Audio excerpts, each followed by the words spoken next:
अभिजित दिपके आणि या देशातल्या सर्व तरुणांचं आणि साहजिकच आहे त्यांना न घाबरता समर्थन देणाऱ्या त्यांच्या पालकांचं अभिनंदन करायचं आहे। कारण हा विषय केवळ एका राजीनाम्यापुरता मर्यादित नव्हता। या तरुणांनी देशाला भयाच्या छायेतनं बाहेर काढलेलं आहे। गेले 12 वर्ष जवळपास रोज काही ना काहीतरी दबाव देशाच्या जनतेवरती सरकारकडनं टाकला जात होता। मग ते नोटबंदी असेल, इतर काही गोष्टी असतील आणि जणू काही या देशामध्ये आता लोक शिल्लक राहिलेलीच नाही आहेत, ती सगळी झुरळं आहेत, याप्रमाणे हे सत्ताधारी वागत होते। आज मला तो एक डायलॉग आठवला, तो पिक्चर मधला कुठला होता ना, एक मच्छर साला आदमी को, यशवंत सिनेमाचा। तसं एका झुरळाने हुकुमशहाला झुकवलेलं आहे।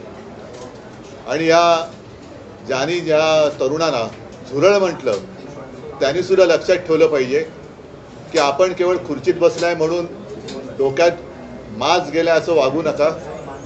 देशातली युवा शक्ती ही जर का एकत्र आली तर काय करू शकते त्याची झलक आहे।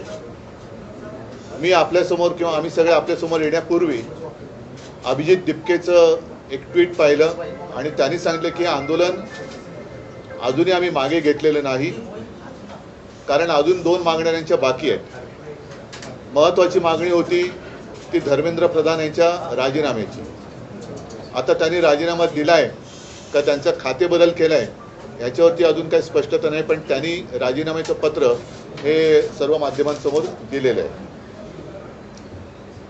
आता हे झाल्यानंतर याविषयी जे प्रश्न निर्माण झालेले आहेत त्याचं पुढे काय होणार, कारण या आंदोलनाच्या दरम्यान भाजप सरकारचा एक बिभत्स भीषण गुन्हेगारी प्रवृत्तीचा चेहरा हा संपूर्ण जगासमोर आलेला आहे।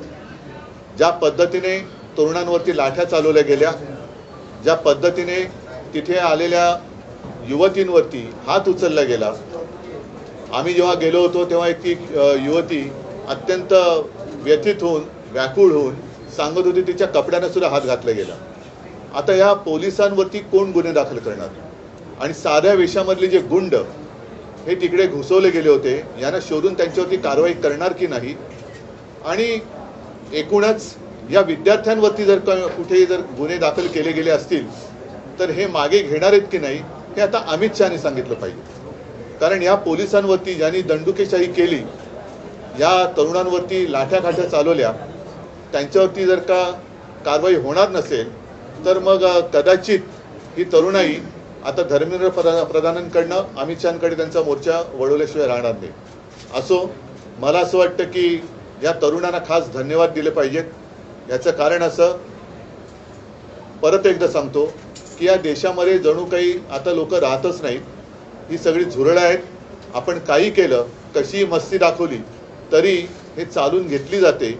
हा जो काही समज किंवा हा जो एक भ्रम भारतीय जनता पक्ष आणि त्याच्या मस्तवाल सत्ताधाऱ्यांनी निर्माण केला होता, ते चित्र यांनी भुईसपाट करून टाकलेले आहे। म्हणून यांना मी पुन्हा एकदा धन्यवाद देतो की या देशामध्ये अजूनही क्रांतीची ठिणगी विझलेली नाही, अजूनही क्रांतिकारक जन्माला येऊ शकतात, त्याची एक चुणूक या निमित्ताने संपूर्ण जगाला आपल्या देशातल्या तरुणांनी राखून दिलेली आहे।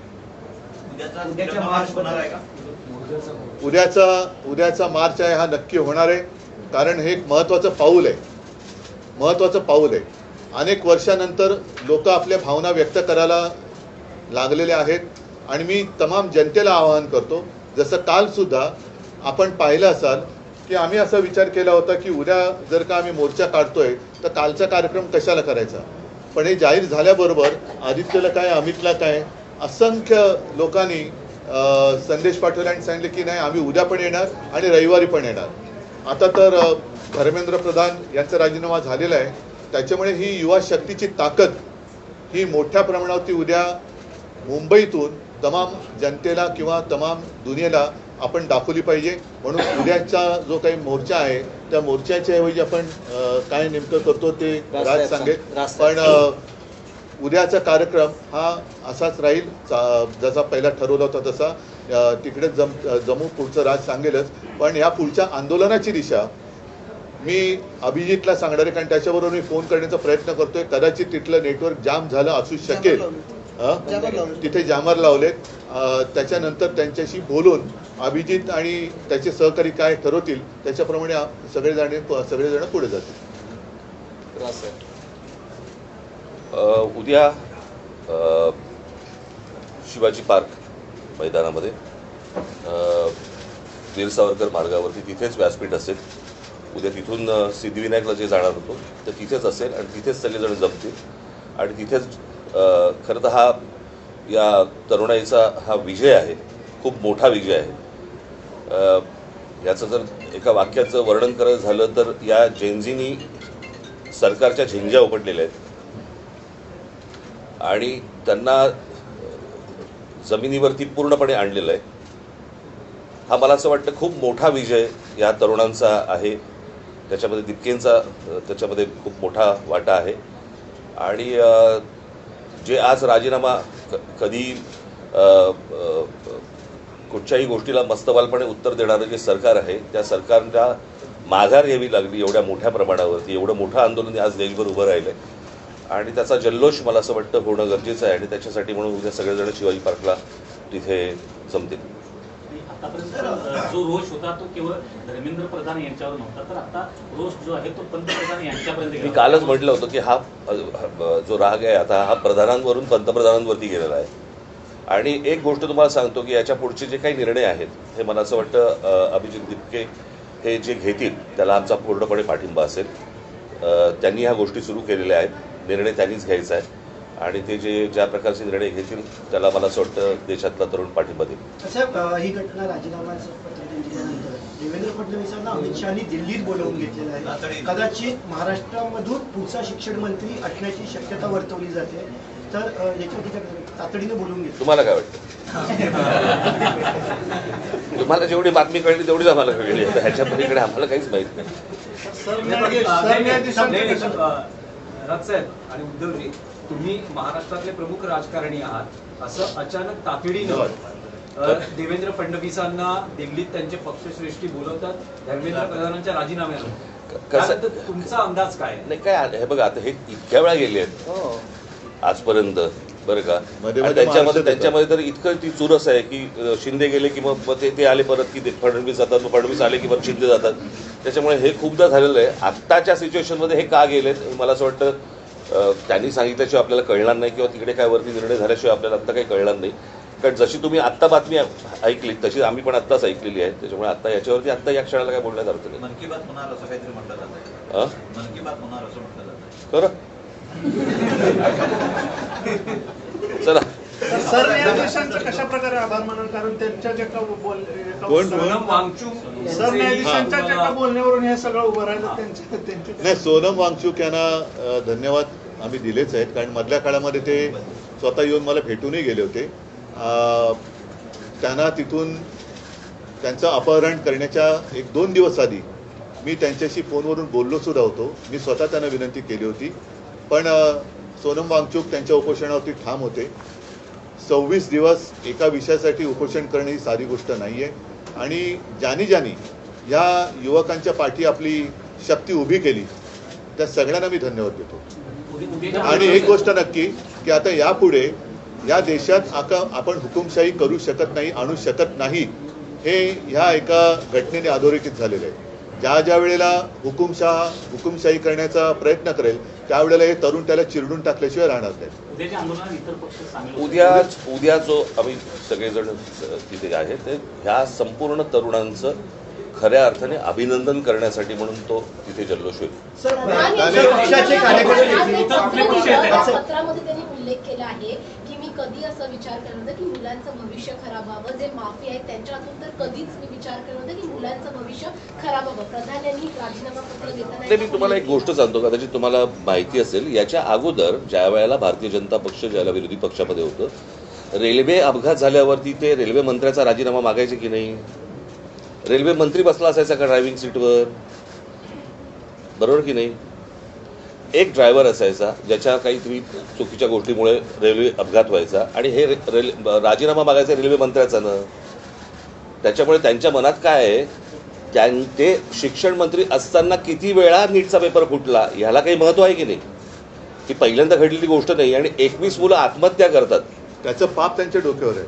आज मी ज्या वेळेला तुम्हाला आठवत असेल, मला 16-17ची गोष्ट असेल ना, मी नरेंद्र मोदींची मी फोनवरती बोललो होतो आणि फोनवरती बोलून मला असं वाटतं त्यावर पण प्रेस घेतली होती. त्यावेळेला मी सांगितलं होतं की मोदींना पण हे सांगितलं होतं, आज शेतकरी आत्महत्या करतायत, उद्या या पेपर फुटीमुळे विद्यार्थी आत्महत्या करतील. हे मी 2017-18ला बोललो होतो त्यावेळेला. आणि आज तीच परिस्थिती झालेली आहे. मला असं वाटतं या सगळ्या गोष्टींची जबाबदारी आता ऑस्ट्रेलियाच्या शिक्षण मंत्र्यांनी राजीनामा दिला, बरोबर आहे, त्यांच्या अधिपत्याखाली खाली असलेल्या कोणाची तरी त्यांनी त्यांच्याकडनं काहीतरी गुन्हा घडलाय, परंतु जबाबदारी म्हणून त्यांनी शिक्षण मंत्र्यांनी राजीनामा दिलाय. त्यांनी तेव्हाच द्यायला पाहिजे होता, इतका वेळ लावायची गरजच नव्हती. हे प्रकरण इतकं ताणलंच नसतं गेलं खरं तर. पण आम्हाला कोण काय करणार हे जे आहे हे या सर्व तरुणांनी सगळ्यांना रस्त्यावरती आणले. त्यात एक असं आहे की नरेंद्र मोदी ज्या समाज माध्यमांचा वापर करून नाही, 2014 सत्तेत आले, त्याच्यावरती त्याचंच माझं व्यंगचित्र होतं ना, परतीचा पाऊस. एकच पण सेकंड, यावेळेस इंस्टाग्राम सगळ्यात जास्त चर्चेत आहे. एक मिनिट. हे इंस्टाग्रामवरनच मी काही प्रश्न हे मुद्दामून लिहून घेतले. हे आता शिक्षण मंत्री त्यांची जबाबदारी टाळण्याचा प्रयत्न करत होते. आता हे प्रश्न हे देशाच्या गृहमंत्र्यांना विचारले पाहिजेत, कारण दिल्लीचे पोलीस हे त्यांच्या ताब्यात आहेत, केंद्राच्या. म्हणून एक इंस्टाग्रामवरती मुलांनीच विचारलेले प्रश्न आहेत की पाण्याचे फवारे का वापरण्यात आले नाहीत दिल्लीमध्ये, खिळ्या असलेल्या लाठ्या का वापरण्यात आल्या, त्याच्यानंतर पेलेट गननी म्हणजे गोळीबार करण्याचा आदेश कोणी दिला, तरुण महिलांवरती पुरुष पोलिसांकडून मारहाण करण्यात येईल इतका बळाचा वापर का करण्यात आला, पोलिसांसोबत नागरी वेशातील काही पुरुष विद्यार्थ्यांना दंडुक्याने का मारत होते, बहुतेक पोलीस अधिकारी नावाच्या पट्ट्या का परिधान केलेल्या नव्हत्या, एका महिलेला मारहाण करताना दिसलेल्या वरिष्ठ पोलीस अधिकाऱ्यावर कोणती कारवाई करण्यात आलेली आहे, त्या दिवशी किती धुरांचे गोळे डागण्यात आले, हे त्याच्यानंतर ते काय करंट द्यायचं काय असतं, नाही दंडुके असतात ना ते. म्हणजे तुम्ही हे याचे प्रश्न याची उत्तर आता अमित शहानी दिली पाहिजेत. बॅरिकेडना करंट लावले होते. आज सुद्धा तिकडे नागपूरमध्ये आमच्या एका युवती सेनेच्या कार्यकर्त्याला काल एवढ्या वाईट पद्धतीने मारहाण केले आणि तिथल्या पोलीस राजनीस तो विषय घेतला होता. तिथल्या पोलीस आयुक्तांचे संघाबरोबरचे संबंध आहेत. म्हणजे हे सगळे जे आहे आता हे टिकणार नाही. हा विषय आता ही लोक ही तरुण ऐकणार नाहीत. पण या प्रश्नाची उत्तरं आता देशाच्या गृहमंत्र्यांनी दिली पाहिजेत. मी काल जे मी म्हटलं ना की विद्यार्थ्यांना शिक्षकांनी हात लावू नये, मारू नये. जर मारलं, हात लावला तर त्याच्यावरती शिक्षकावरती कारवाई होते. मग पोलिसांवरती का नाही? मग दिल्लीच्या पोलिसांवरती का नाही? खिळे लावलेले दंडुके घेऊन तुम्ही जर मारणार असाल मुलांना, वाटेल ते बाहेरची माणसं आणून तुम्ही जर समजा त्यांना बडवणार असाल, त्या पोलिसांपेक्षा हे आदेश कोणी दिले, हे असं करा म्हणून कोणी सांगितलं? जर शिक्षकांवरती कारवाईची जर समजा कायदा असेल तर अशा प्रकारे बरं त्यांनी काय केलं होतं पोरांनी की तुम्ही इतकं मारलं? आता तर काहीतरी म्हणजे जेवण बंद करून टाकलं होतं. इथपर्यंत गेलात तुम्ही. उद्धवजी पंतप्रधान आता इंस्टाग्रामवर जास्त लक्ष देत आहेत. सगळे मंत्र्यांना सांगितलंय. मला असं वाटतं, ऐका एक गोष्ट अशी आहे की स्वतःचं घरदार सोडून दुनियादारी करणाऱ्यांनी मरे घरी पण लक्ष देण्याची गरज आहे. स्वतःची घरं पण त्यांनी सांभाळण्याची गरज आहे. जाऊ दे, पुढचं मला काय बोलण्याची आवश्यकता नाही. इतर ज्या दोन मागण्या तुम्ही आता म्हणालात नाही, या त्यांनी केलेल्या आहेत आणि त्यांच्यासोबत आम्ही आहोत. देखील गुन्हे दाखल झाले, तसेच मुंबईला देखील गुन्हे झाले. तुम्ही पण ते मला असं वाटतं मी तरी एखादा कुठच्या तरी एक गोष्ट झाली. परंतु मी तुम्हाला एक गोष्ट सांगेन, मुंबई पोलीस आणि महाराष्ट्र पोलिसांचे मी आभार मानेन की त्यांनी उत्तम पद्धतीने संपूर्ण सिच्युएशन परिस्थिती हाताळलेली आहे. अशी कुठचीही परिस्थिती महाराष्ट्रामध्ये आज मुंबईत होत आहे, पुण्यामध्ये होत आहे किंवा इतरत्र कुठेही असा महाराष्ट्र पोलीस किंवा मुंबई पोलिसांकडनं गोष्ट झालेली नाही. मी खास करून त्यांचं अभिनंदन करेन की त्यांनी उत्तम प्रकारे त्यांची जबाबदारी पार पाडली. उद्धवजी, राहुल गांधींनी सुद्धा पंतप्रधानांच्या घरासमोर आंदोलन केलं होतं, तर त्यांच्याशी याच्यानंतर आज काय झालं, त्याच्यानंतर फोनवर काही बोलणं झालंय? थांबा ना, आता एवढा मोठा विषय. चल, धन्यवाद.